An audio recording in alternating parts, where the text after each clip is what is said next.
Good morning, gorgeous. It is great to see you. And I'm standing here on they're not the back door steps, they're the back steps that come after the back door steps, because I want to show you some stuff that we don't normally walk past. It's down the back of the house, the service area, but there's this plant that I have growing here that, this. Isn't it fabulous?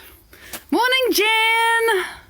This is the most amazing, beautiful white viola that I've ever seen. And I confess I took a little piece from a public garden more than a few years ago now when I was still working. Good morning, Andrew! And I planted it here. And it's slow. It's taken, 10 years or longer to get like this. And then a couple of years later, morning, Heather. A couple of years later, the whole garden was redone and the plant was taken out. I was like, oh my God, I'm so glad I got it. Carol! Lovely to see you, beautiful being. It's great to have you here. So I just wanted to show you this because it's unique. I've never seen it anywhere else. It's some kind of viola, some kind of, related to pansy, but it's so delicate. It's like a flock of angels. And you've got wonderful things growing behind it. And, this is the crucifix orchid, but you see the flowers are really finished now. So let me just walk around. This is something exciting. These are seedlings, right? But you can see they haven't even really started growing and they're flowering. This is a Deutzia. Next year, or next autumn, I will plant it. And this is an alstroemeria that I want to see what colour it is. They're wild monsters. They take over the world. Good morning, Sang Marie. But I wanted to plant it. And here's a different view on the Johnson's blue geranium. You can see its gorgeous foliage as well as the flower. So, looking at the world from down here. Something else we don't take time to appreciate is the Mexican daisies. This really actually is a noxious plant because it's invasive, but it will grow in the corner of the concrete steps where nothing else will, and I just make sure it doesn't spread. There you go. This is the unlikely corner of the garden, and let me just give the update on this corner, which of course is absolutely full of things happening. There's flowers on the cassia bush, which, there's nothing missing. It's a beautiful thing. And it doesn't just have flowers. It has this foliage that changes colour all year long. And we have this abundance of Campanula Elizabeth flowers. You show the inside because I always think it's, a lovely surprise. You think, oh, it looks a bit, not very pretty. And then you look inside it and it's gorgeous. So there's the Campanula and the last of the granny's bonnet. I have been cutting it down because it's finished pretty much. But this is the view, the ground level view of the terrace. Standing in the wine garden, they all have names. So at least, growing in the middle of the gooseberry, I don't have any fruit this year.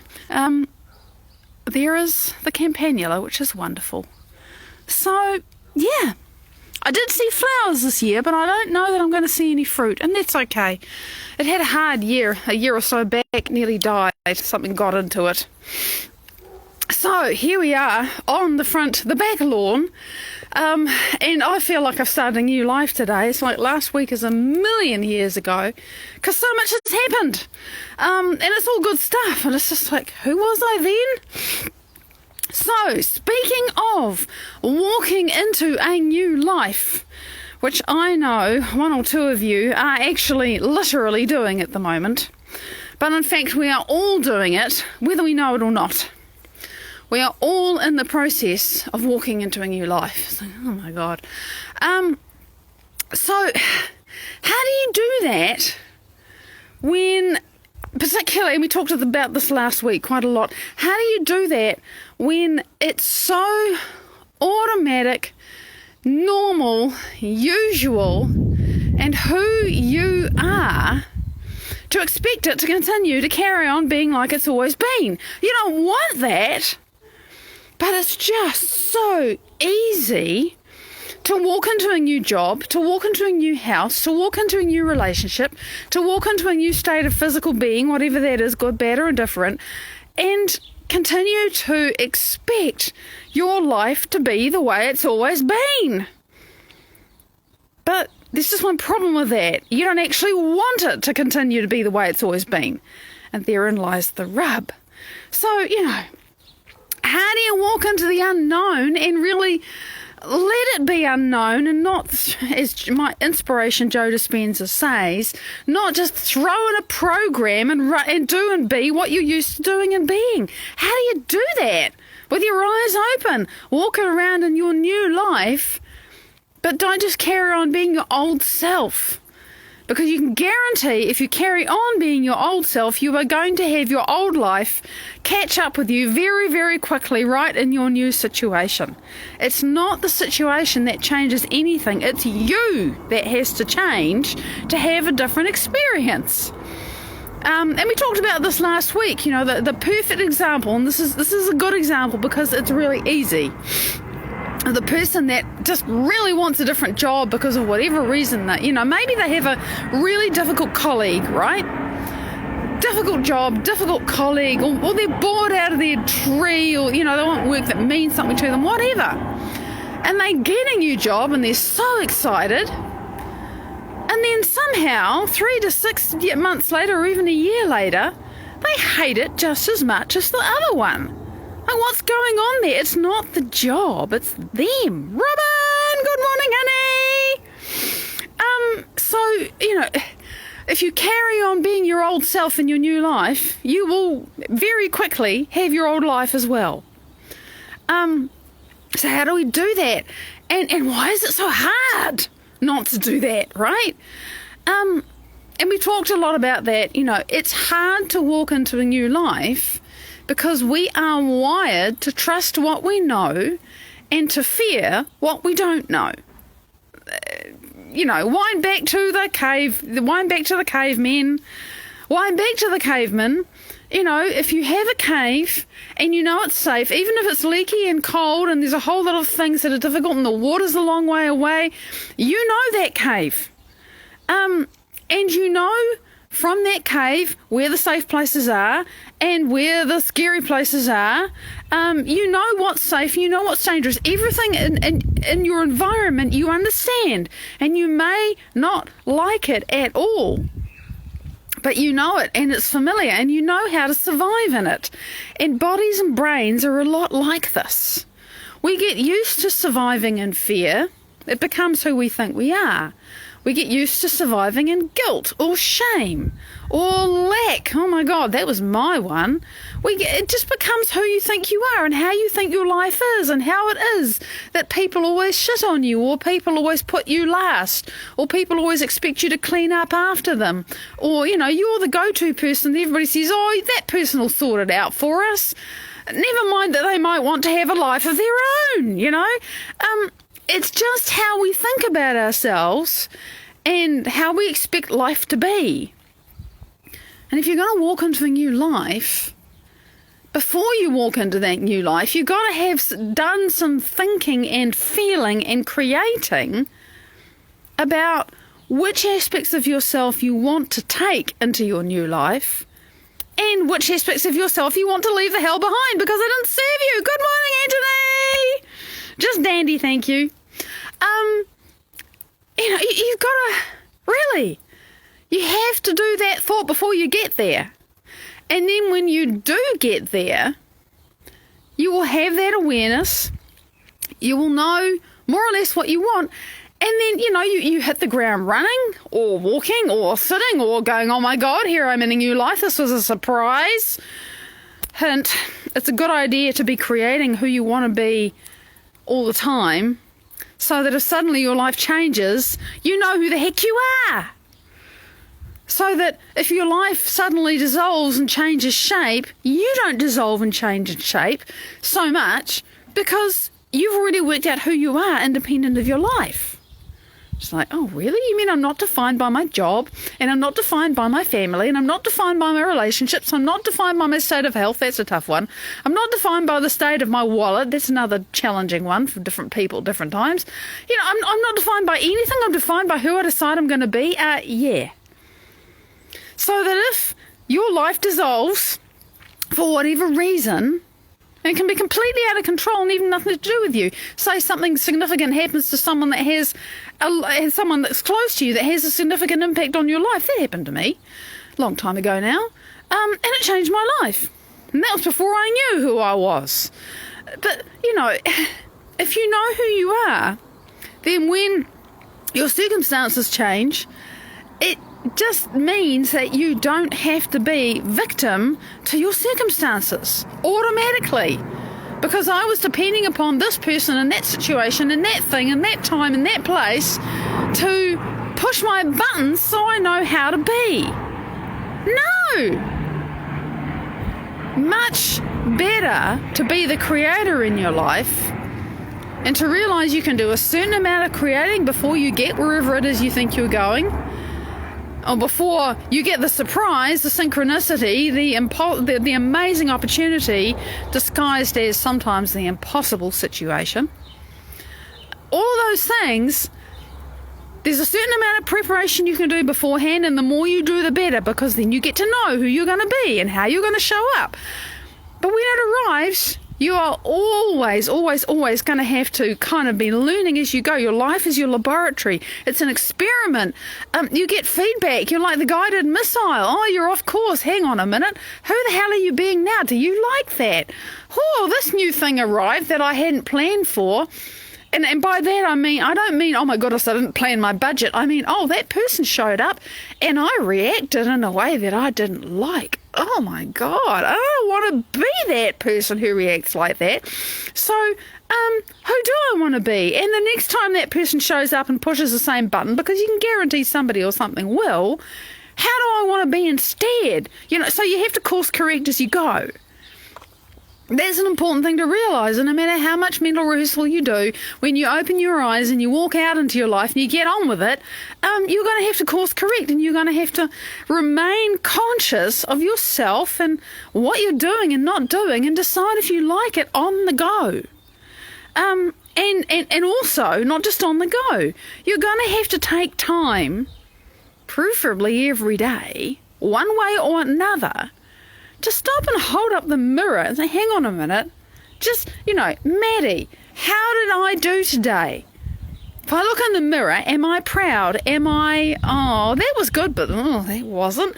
How did I do today? Take a good, honest look at yourself and how you manifested, how you embodied, how you behaved, and whether that was in alignment with who and how you want to be. And if it is, then great. Awesome. Yay. How can I do that more tomorrow? And if you think, oh, gee, I screwed up there. Well, okay, if it happened again, how would I do it better?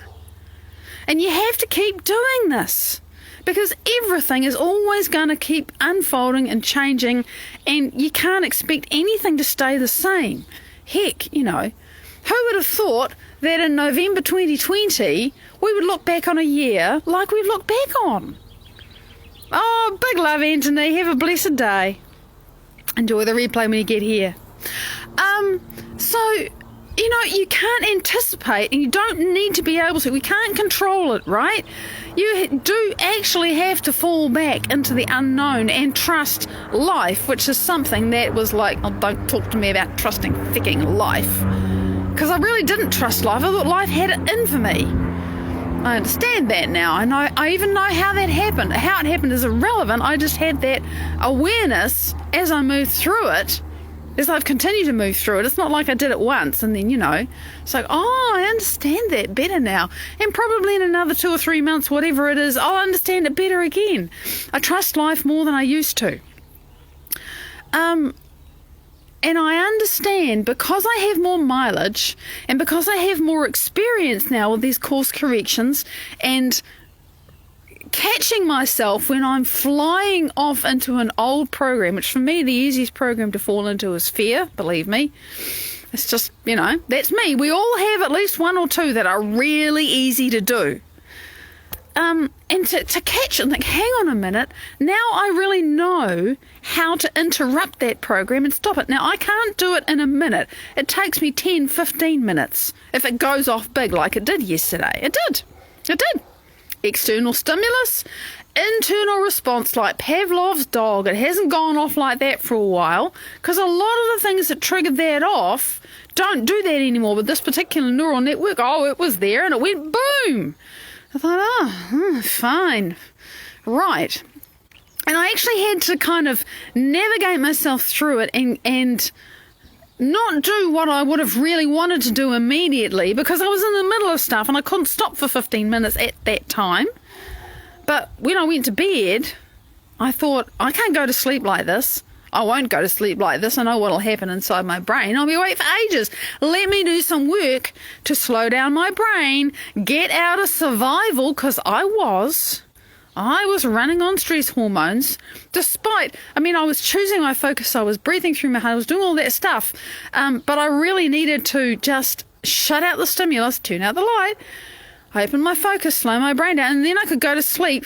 And before I did that, I had very consciously changed my thought and my feeling about the thing that had fired me up into fear. And I'd actually connected with the feeling of the future that I wanted, which I can do now. Oh my God, I couldn't do it before. I really couldn't. I didn't know how, and now I do. And I did something very powerful, and this morning I saw the results. Because when you really can do this, it is actually fast. And I recognised when this thing was going off. I said to him, I knew this is for me.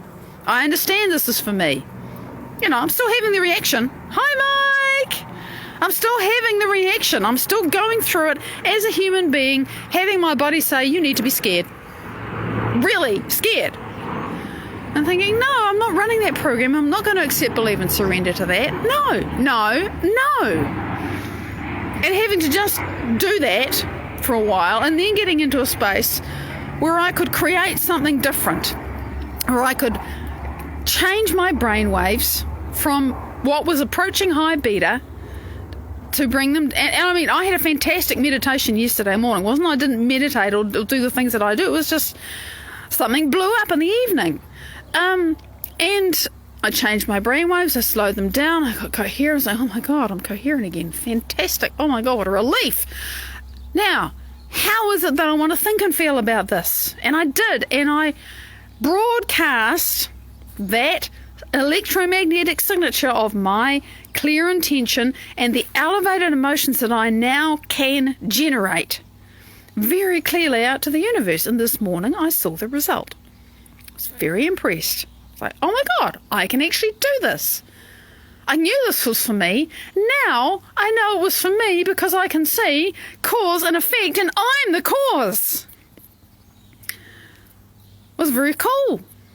It's very cool. It's empowering when you do that, and it happens. Woohoo!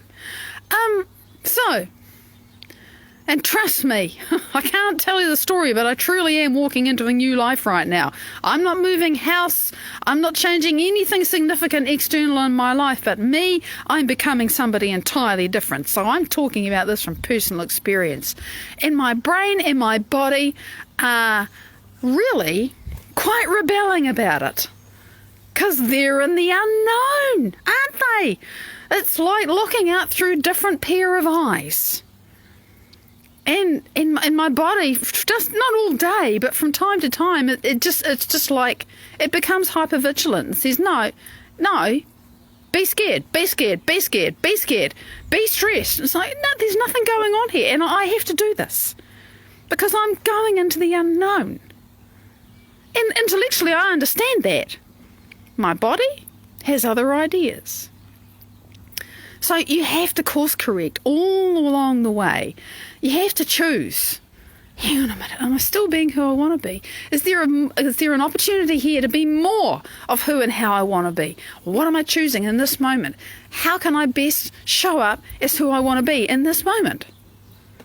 Sometimes some moments are better than others, but that's not the point. You continue to take the feedback and use it as fuel. Get that clear intention. You've got to slow your brain down to do it. Get that clear intention, generate an elevated emotion, marry those two up. You're going to send a clear signal. And the universe will endorse who you're being. That's how it works. It really is. Amazes me that that's how it works. But this is, this is the moment to moment, day to day, choosing who we are.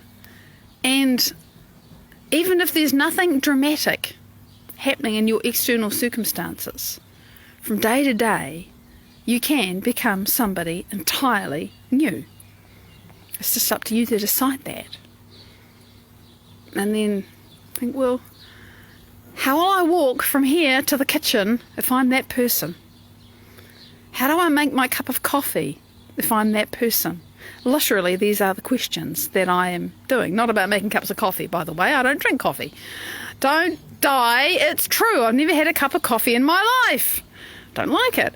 But I love the smell. Don't want to drink it. So, who I choose to be. So, yeah, moment by moment. If you know who you want to be, can you walk through your life as that person? And if you can review who you've been and make more choices based upon the feedback you got from your day, tomorrow you're going to do a better job at it. That's just what happens. Big love. Thanks for joining with me. I'll see you tomorrow. Bye-bye.